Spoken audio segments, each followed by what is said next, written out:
Hi guys, welcome to the CFA podcast.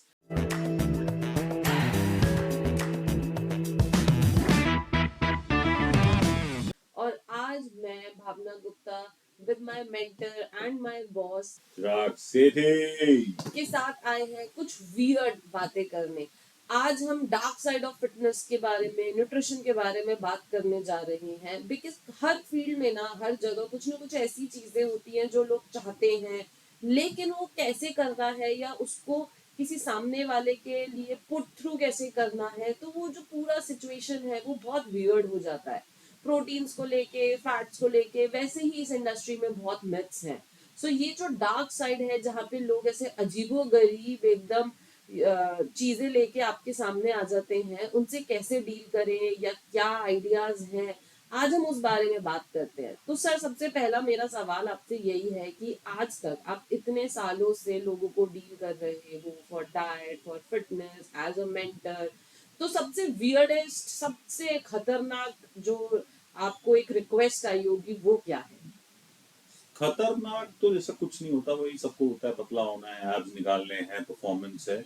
जो सबसे weird cases में से मेरे पास कुछ आया था, एक था 22-23 साल का पढ़ा लिखा लड़का, और वो मेरे पास आया। पहले तो उसने किसी के थ्रू मुझे ढूंढा और मेरे पास पहुंचा, मेरी फीस वगैरह पे करके हम बैठे, बात करने लगे। बड़ी देर तक वो बेचारा ना घूमता रहा कि सर मेरे को थोड़ा प्रॉब्लम है, मेरे को थोड़ा ये, मेरे को थोड़ा वो।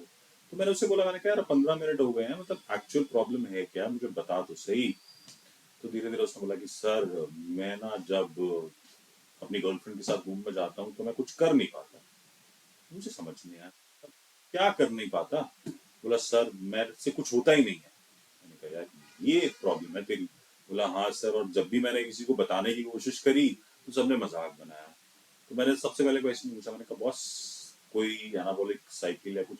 बोला बट वैसे तो कोई बड़ा कुछ तो नहीं लिया, बस कुछ गोलियां दी थी मेरे कोच ने, मैंने वो खाई हैं और वो रेगुलर खाता हूँ तो फिजिक तो अच्छी रहती है, बट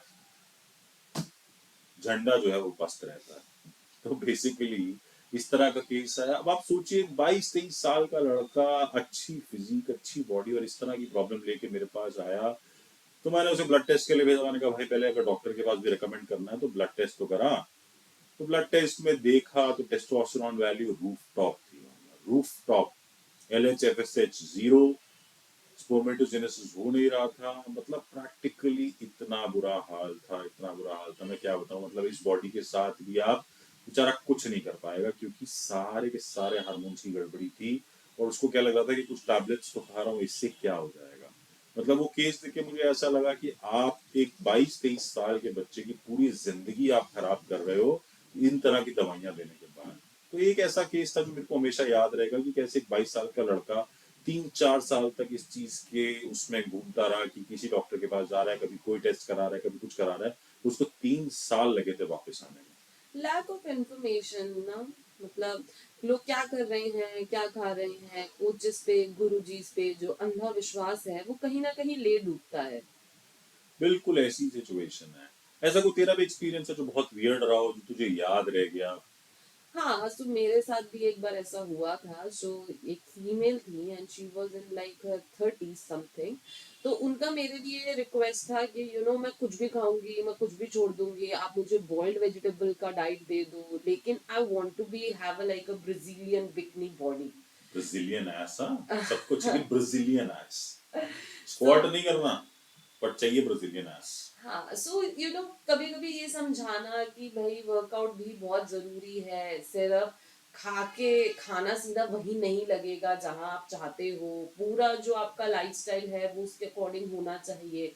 एंड लोग इम्प्लांटेशन करवा लेंगे, सर्जरीज करवा लेंगे, लेकिन अपना लाइफस्टाइल ठीक नहीं करेंगे। थोड़ा सा वर्कआउट, थोड़ा सा better diet, good fat, good protein, ये जो बैलेंस चीजें हैं ये नहीं करना चाहते। मुझे बहुत टाइम लगा उनके साथ उन्हें ये समझाने में कि मैम, सबसे पहले आपको वर्कआउट करना जरूरी है। बिकॉज फीमेल्स में ना कहीं ये प्रॉब्लम है कि उन्हें वेट लिफ्ट नहीं करने हैं। जैसे ही आप उन्हें वर्कआउट के लिए बोलो, दे थिंक कि जिम में जाके रनिंग करना पड़ेगा, ट्रेडमिल पे भागना पड़ेगा, क्रॉस ट्रेनर करना पड़ेगा, और जहां आप उन्हें बोलो कि डंबल उठाओ, देन उनके दिमाग में आता है कि नहीं, मैं तो आदमी नहीं बनना है, मर्द जैसा नहीं दिखना है, मसल्स नहीं चाहिए, बस पतला होना है। मतलब सो वो वेट उठाने से मर्द बन जाएंगे या वेट सो उठाने से मसल बन जाएगी? हाँ। अरे यार, क्या सो बोलूं मैं, जो नहीं वही उठा रहा मतलब वो क्या, वो उल्टा हो गया उसके साथ।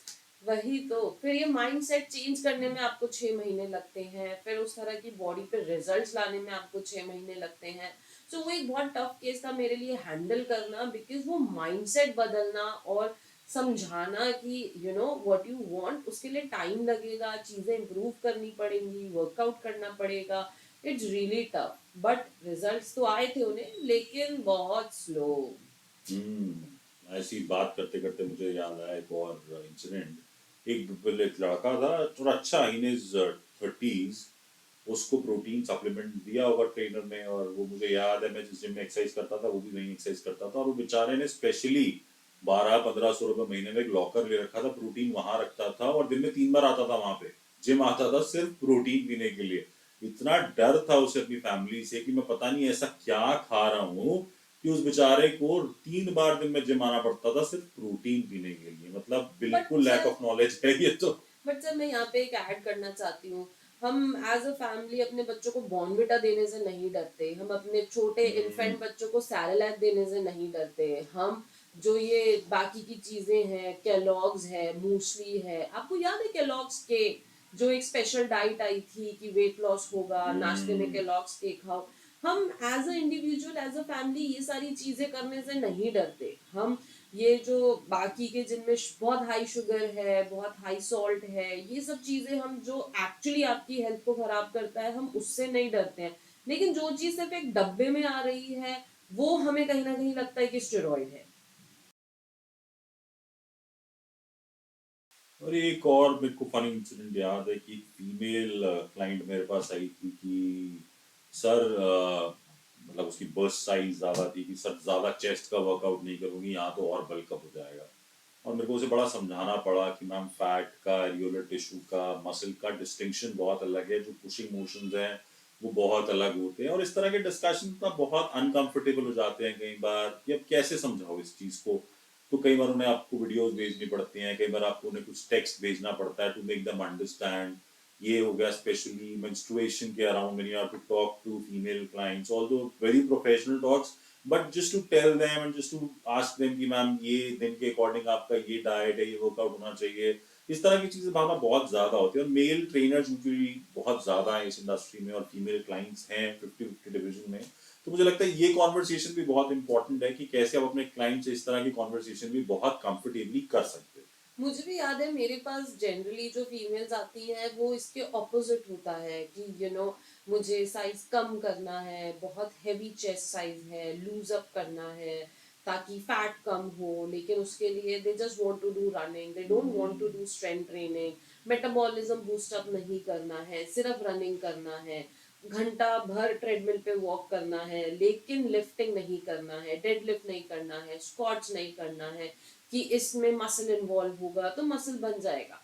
वो एक माइंडसेट से फाइट करना, उनको समझाना, आजकल तो this is one of the most toughest thing to do. इस तरह के एक्सपीरियंसेस डेफिनेटली आप सब लोगों को भी हुए होंगे, तो अगर आप लोगों के भी कुछ ऐसे एक्सपीरियंसेस हैं जो आप हमारे साथ शेयर करना चाहते हो अनोनिमस होके, या वैसे भी आप लिखना चाहते हो जिससे आप और लोगों को बता सकें कि किस तरह के क्लाइंट्स के एक्सपीरियंसेस होते हैं और उसे कैसे हैंडल करना है, तो डेफिनेटली नीचे कमेंट बॉक्स में आप लिख सकते हैं। Any last words, Bhavna? That's it, guys. Being a personal trainer, या being a nutritionist, being any fitness professional, yoga trainer or whatsoever, मैं सिर्फ इतना कहना चाहती हूँ कि अपने फीमेल क्लाइंट्स के साथ बात करिए एक प्रोफेशनली। जब तक आप अपने अंदर कॉन्फिडेंस नहीं लाएंगे उनसे इंफॉर्मेशन गैदर करने का, उन्हें समझने का, जब तक वो हिचक अंदर से रहेगी कि यार ये सवाल पूछना सही है नहीं है, तब तक सामने वाला आपको कॉन्फिडेंटली एज अ कोच नहीं लेगा। तो प्लीज ये बातें करने में डरिए नहीं, हिचकिए नहीं, और अपने क्लाइंट से पूछिए कि आपका मेंस्ट्रुअल साइकिल कैसा है, what exactly you want from diet, from your workout, ताकि आप उन्हें सही से गाइड कर सके। बिकॉज जितना ये बातें पीछे छुपेंगी, जितना आप अपने कोच से झूठ बोलोगे, छुपाने की कोशिश करोगे, उसका कोई सोल्यूशन नहीं आएगा। सो इसी के साथ we come to the end of this podcast where we spoke about our weird experiences. आपके भी कुछ weird experiences है तो please नीचे comment में डालें and definitely we will have a look at it and we will see how you have handled those weird experiences. Hasta la vista. Bye. Thank you.